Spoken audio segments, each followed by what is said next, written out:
જી, તો આજે સેન્સેક્સની monthly expiry હતી અને આજની મંથલી એક્સપાયરના દિવસે બજાર આમ તો થોડુંક રેન્જબાઉન્ડ કારોબારમાં રહ્યું, પરંતુ છેલ્લે બજારમાં આપણને એક સારી થોડોક ઉછાળો આવતો જોવા મળ્યો અને એક સામાન્ય તેજી સાથે બજાર બંધ થયા છે. જુઓ, નિફ્ટી અને સેન્સેક્સ બંનેમાં લગભગ 5% પારની તેજી આવી અને નિફ્ટી બેંક આજે દિવસના નીચલા સ્તરેથી ઓલમોસ્ટ 300-350 પોઈન્ટ જેટલું આપણને રિકવર થઈને દિવસના ઉચ્ચતમ સ્તર પાસે બંધ થતું દેખાયું છે. એટલે નીચલા સ્તરેથી ત્યાં પણ આપણને એક બાઇંગ ઇન્ટરેસ્ટ તો આજે ચોક્કસથી જોવા મળ્યો છે, પરંતુ બ્રોડર માર્કેટ આજના દિવસે દબાણમાં હતા. મિડ કેપ સ્મોલ કેપ આ બંનેની અંદર આપણને વેચવાલી થતી જોવા મળી. 0.5% જેટલું સ્મોલ કેપ ઘટ્યું, 5%થી વધારે મિડ કેપ આજના દિવસે આપણને ઘટતું જોવા મળ્યું છે.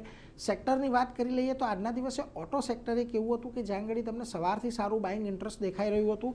જો આજના દિવસમાં સૌથી સારી તેજી ત્યાં જ જોવા મળી. આ ઉપરાંત સરકારી કંપનીઓ, ઓઇલ એન્ડ ગેસ, એનર્જી કંપનીઓમાં થોડી ઘણી આજના દિવસે ખરીદદારી આવી છે, પરંતુ જે દબાણ હતું આજના દિવસે એમાંથી ખાસ તમને રિયલ્ટી સ્ટોક્સ હતા કે જે આજે પણ લગભગ 2%નો ઘટાડો આવ્યો. કેપિટલ માર્કેટ, ટુરિઝમ સ્ટોક્સ, અહીંયા પણ તમને આજના દિવસે તમને દબાણ સાથેનું કામકાજ થતું જોવા મળ્યું છે. નિફ્ટીના ફ્રન્ટ પરથી વાત કરીએ તો એમએનએમમાં આજે સારી તેજી જોવા મળી. પરિણામો આવ્યા બાદ સ્ટોક લગભગ 2%ની તેજી પર બંધ થતો જોવા મળ્યો.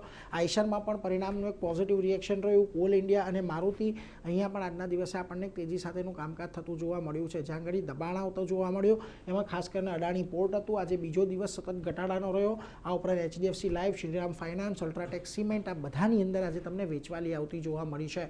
વાત કરી લઈએ મિડ કેપની તો આજના દિવસે જુઓ તમને Exide, Hero MotoCorp, Godfrey Phillips, GE Vernova આ બધા એવા કાઉન્ટર રહ્યા કે જ્યાં આગળ આજે સારી ખરીદદારી જોવા મળી. અને જે આજના દિવસે દબાણ હતું એમાં ખાસ કરીને તમને વારી એનર્જીસનું એક કાઉન્ટર હતું કે જ્યાં આગળ પરિણામનું રિએક્શન આપણને આવતું જોવા મળ્યું. આ ઉપરાંત કેપીઆઈટી ટેક, પ્રીમિયમ એનર્જીસ અને પ્રેસ્ટીજમાં પણ તમને આજે દબાણ સાથેના જ કામકાજ થતા જોવા મળ્યા છે. હવે જુઓ, 24,300 પાસે આવીને બંધ થયા છીએ. 24,400, 24,500 આ એક એવું લેવલ છે કે જ્યાં આગળ આપણે છેલ્લા 3 મહિનામાં ખાસું એવું રેઝિસ્ટન્સ ફેસ કર્યું છે.